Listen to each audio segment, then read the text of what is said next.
The elevator doors closed with a soft click, and in that moment, Eli Parker felt like his life had quietly stepped off its path without asking permission. He had rehearsed answers all morning, simple ones about teamwork, punctuality, and why he needed this job so badly. Rent was overdue. His shoes were worn. Hope, however, was still neatly pressed inside his chest. This interview at Reed Group was supposed to be ordinary. In and out. Smile. Answer. Leave. But the silence inside the elevator was too heavy. When the doors opened, Eli didn't step into a small office or a waiting room with plastic chairs. Instead, he walked into a wide hall filled with men dressed in sharp suits, all standing in straight lines. The air felt thick, like something unseen was watching him. Before he could turn back, a woman in black tapped a tablet and calmly said, "Candidate Omega confirmed." Eli froze. Omega? Before he could speak, the doors behind him slid shut. Whispers moved through the room like a quiet wave. Eli's heart beat faster as he was gently guided forward. At the far end of the hall, standing beneath bright white lights, was a man everyone else seemed afraid to breathe around. Lucas Reed, the Alpha CEO of Reed Group. His face showed no surprise, no smile, just sharp focus.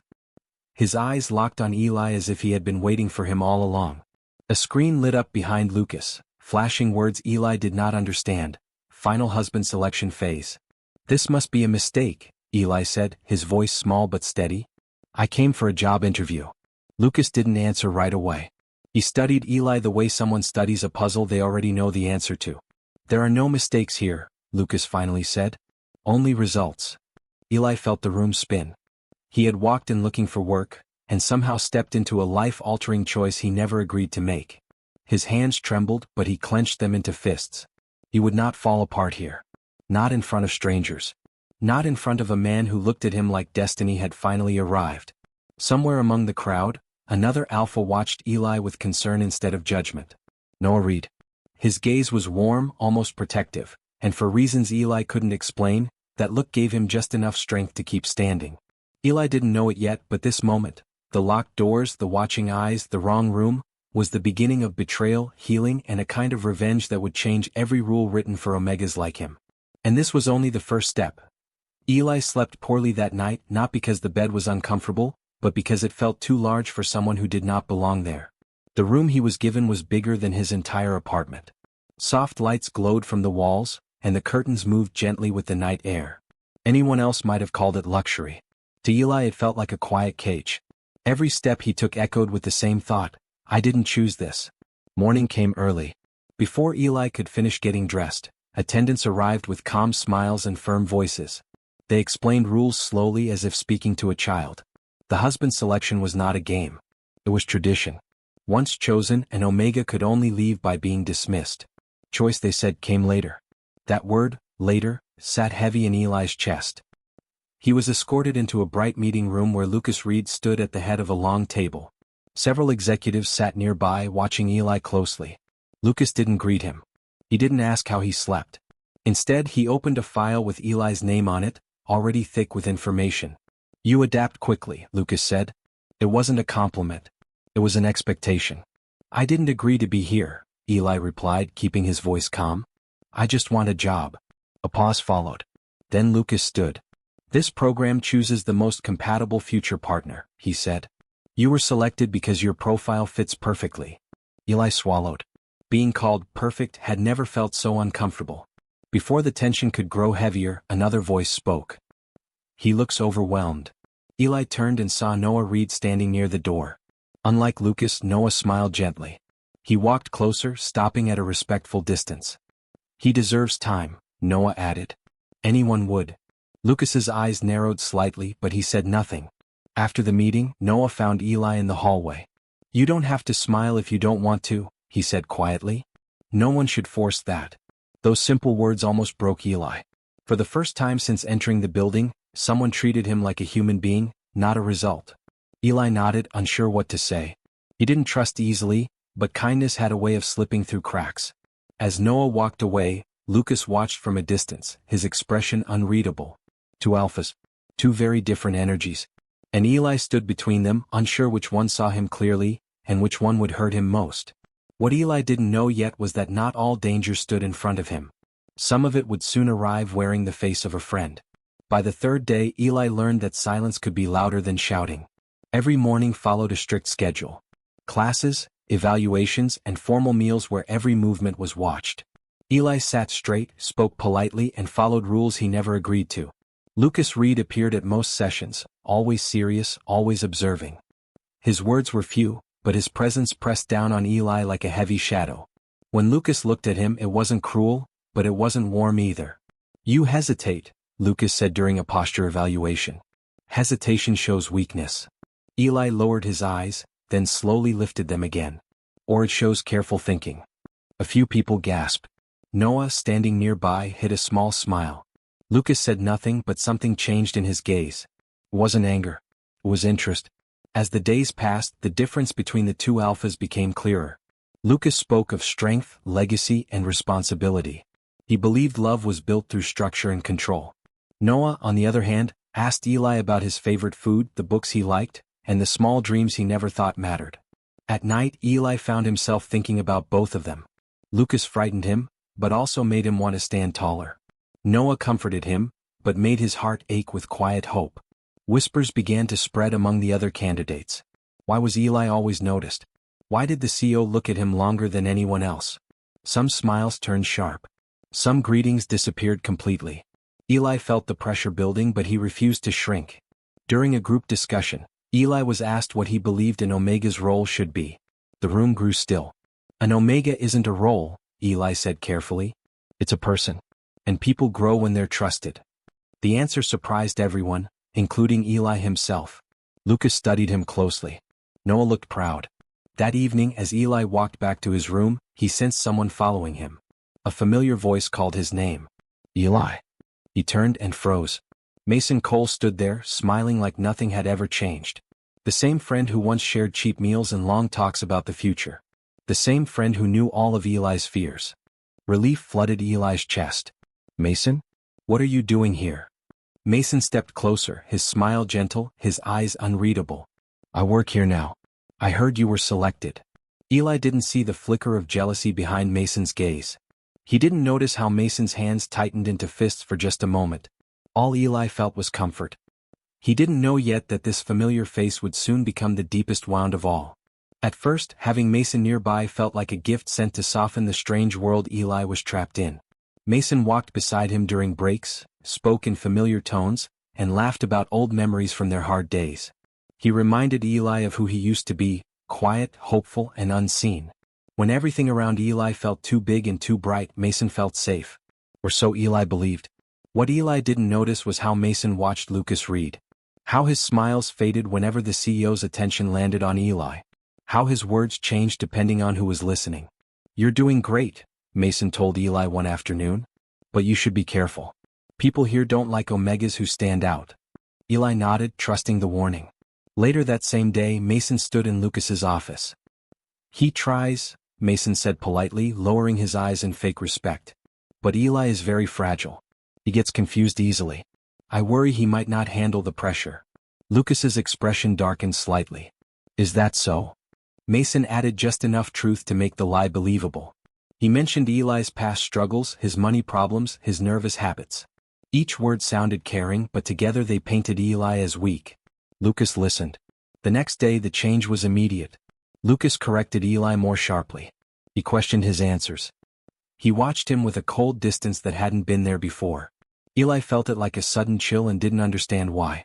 During a public assessment, Lucas asked Eli a difficult question without warning. Eli answered honestly but stumbled over his words. Whispers filled the room. "Focus," Lucas said firmly.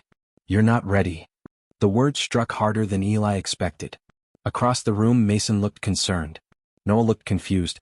That night, Eli sat alone on his bed, staring at his hands. He wondered what he had done wrong. He wondered why Lucas suddenly seemed disappointed in him.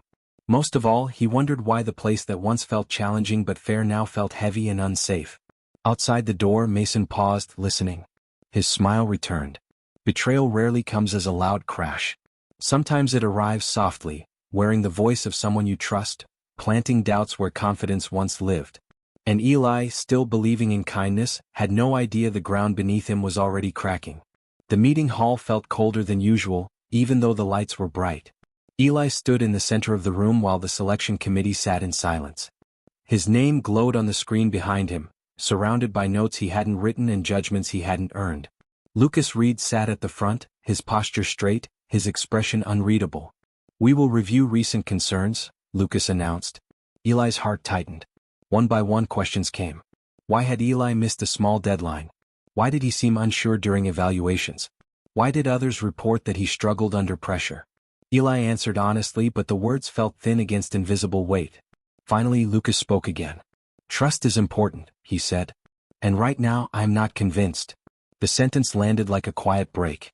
Eli felt every eye turn toward him. Heat rose to his face, but he did not cry. He bowed slightly instead, holding himself together with the last of his strength. "I understand," Eli said softly. Noah stood abruptly. "With respect," he said, "this isn't fair. Eli hasn't been given."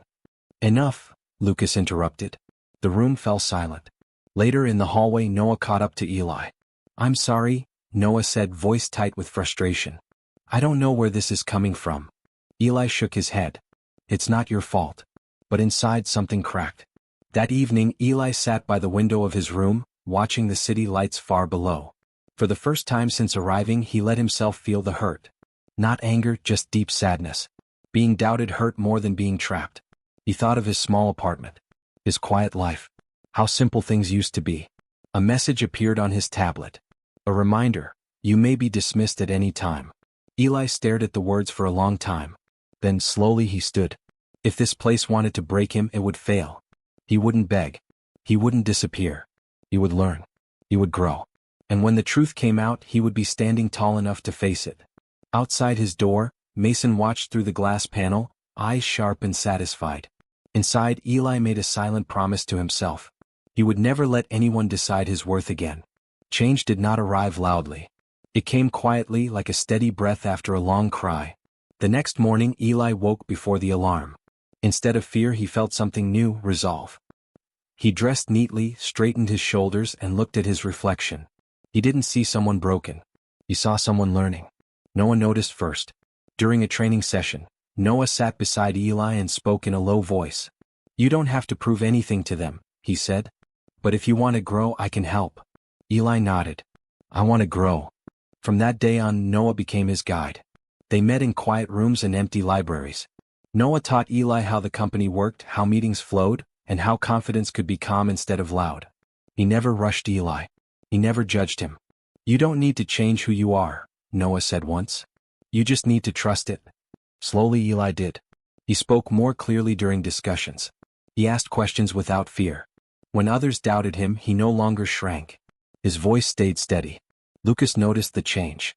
During one evaluation, Eli answered carefully but firmly. He didn't rush. He didn't look away. Lucas's eyes narrowed, not with doubt this time but with curiosity. That night, Lucas reviewed Eli's file alone. The reports didn't match the person he now saw. Something felt wrong. Meanwhile, Mason watched Eli's growth with rising frustration. The weakness he had described was disappearing. The quiet omega he expected to crumble was standing straighter every day. One afternoon, Eli overheard Mason speaking in hushed tones, twisting stories again. This time Eli didn't walk away. He didn't confront Mason.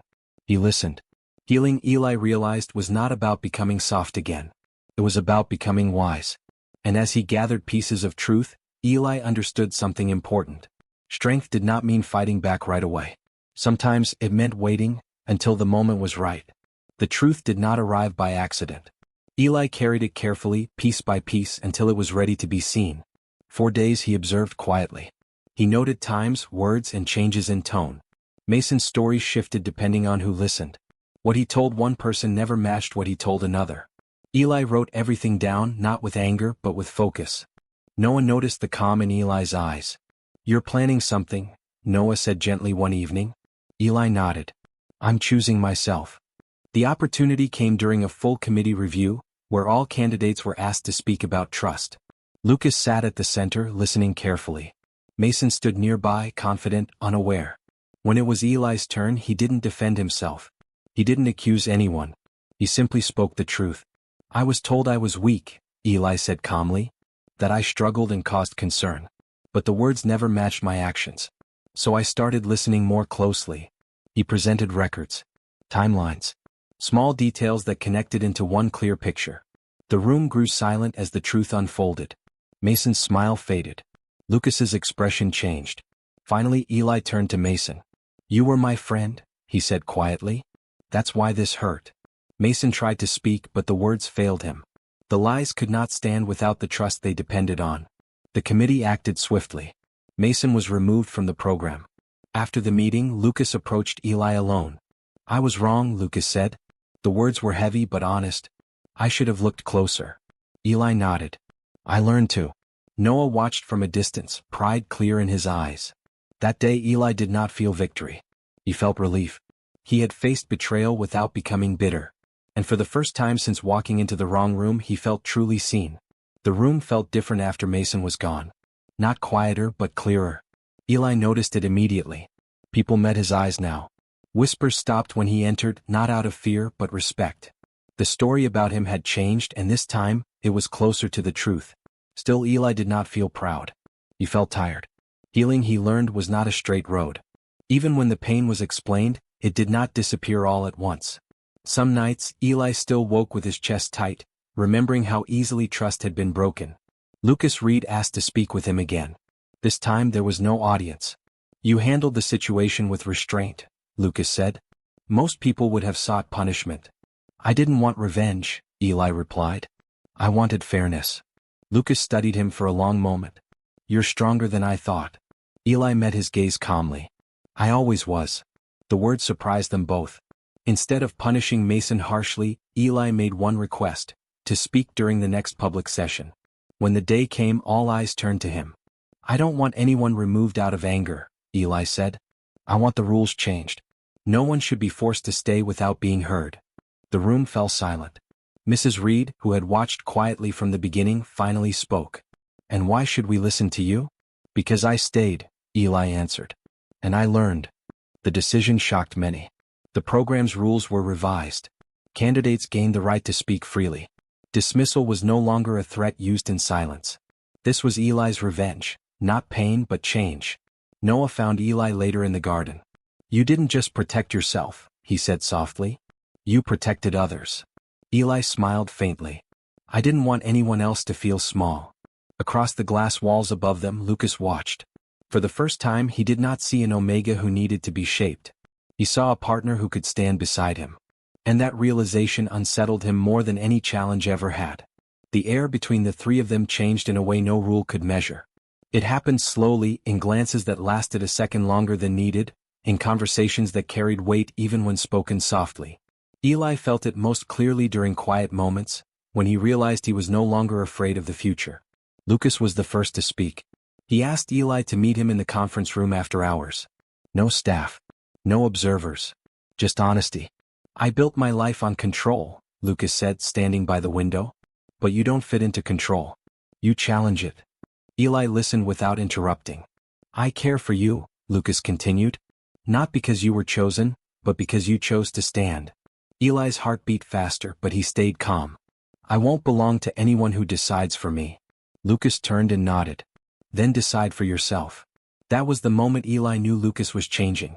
Not for the program but for him. Later that evening, Noah met Eli in the library where they had spent so many quiet hours. The lights were dim, the shelves familiar. "I never planned to fall in love," Noah said simply. "I just wanted to help you heal." Eli felt warmth spread through his chest. "You did more than help." Noah smiled. "I'll accept whatever choice you make." Eli realized then that both alphas stood before him not as rulers, but as equals, each offering something different, each waiting without force. That night Eli sat alone, thinking not about fear or rules but about trust. About strength that did not demand. About love that waited.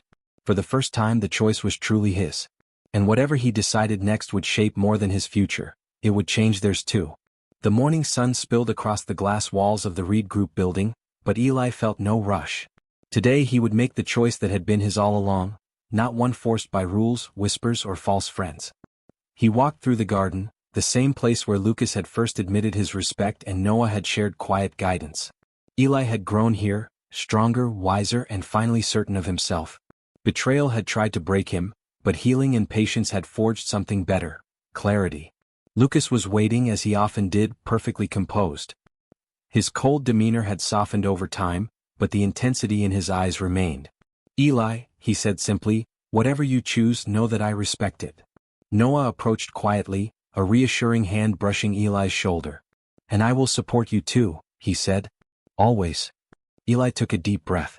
He looked at both alphas, not as men competing for him, but as people who had shaped him, challenged him, and cared for him in very different ways. "I don't need to choose who I love to survive," he said. "I need to choose who I trust, and who trusts me back." Lucas and Noah exchanged a glance. Then Eli turned to Lucas first. "You taught me strength," he said softly, "and how to stand tall even when people doubt me." Lucas's expression softened, almost vulnerable. Then Eli looked at Noah. "You taught me healing.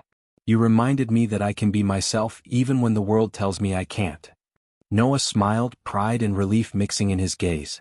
Eli realized that love didn't have to be simple. It didn't have to follow old rules or programs. It could be patient, careful, and strong all at once. And in this room, in this moment, Eli made the only choice he truly had, to open his heart fully to both and to himself. Lucas stepped closer, bowing slightly. "Then we will build this together." Noah's hand found Eli's, firm but gentle. "We'll make our own rules." For the first time, Eli felt free, not because the program had ended but because he had taken control of his own story. The future wasn't written in rules or expectations. It was theirs to create together. Outside, the city gleamed in morning light, endless and full of promise. Inside, Eli smiled. Betrayal had come and gone. Healing had arrived. And love had found its way. Eli Parker's journey had begun with a job interview that wasn't a job interview. Now it ended with a life he had chosen, and a family he had earned.